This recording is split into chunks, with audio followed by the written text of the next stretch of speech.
Hello বন্ধুরা, সবাই কেমন আছো? আশা করছি সবাই ভালো আছো, আমিও খুব ভালো আছি। তো দেখো, আজকে আমি মুরগির মাংসর ঝোল করব। তো দেখো, প্রথমে কড়াইয়ে তেল দিলাম, দিয়ে আলুগুলো প্রথমে ভেজে নিয়েছি। তো দেখো, আলুগুলো আমি ভেজে নেব। তো দেখো, আলুগুলো আমার ভাজা হয়ে গেছে, তুলে নেব। তো এবার কড়াইয়ের মধ্যে পেঁয়াজ দিয়ে দিলাম। তো পেঁয়াজটাকে ভালো করে আমি ভেজে নেব। তো দেখো, পেঁয়াজটা আমার ভাজা হয়ে গিয়েছে। তো মশলা দিয়ে দেবো। এতে আমার সব রকম মশলা বাটা আছে, আমি সচরাচর সব রকম মশলা একসাথেই বেটে নিই। তো দেখো, মশলাটা আমার কষানো হয়ে গিয়েছে।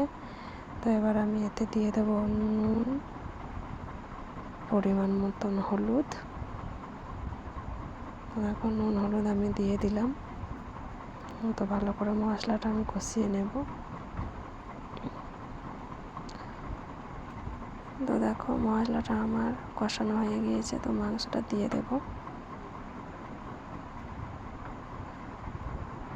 তো যারা এরকম রাতের বেলাতে খুব তাড়াতাড়ি রান্না করতে চাও, তো এরকম করে রান্না করতে পারো, খুব তাড়াতাড়ি হয়ে যায় এরকম করে রান্না করলে। তো আমি একটুকু জল দিয়ে দিলাম, দিয়ে মাংসটাকে ভালো করে কষিয়ে নেব।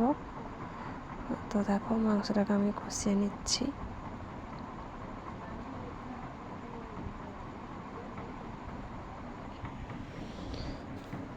তো দেখো, মাংসটা আমার কষানো হয়ে গিয়েছে।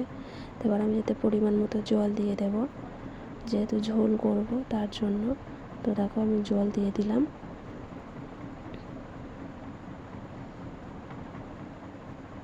তো এবার আমি ফুটে ওঠার জন্য অপেক্ষা করব।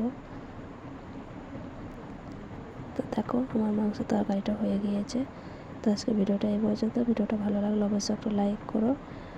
তো টাটা।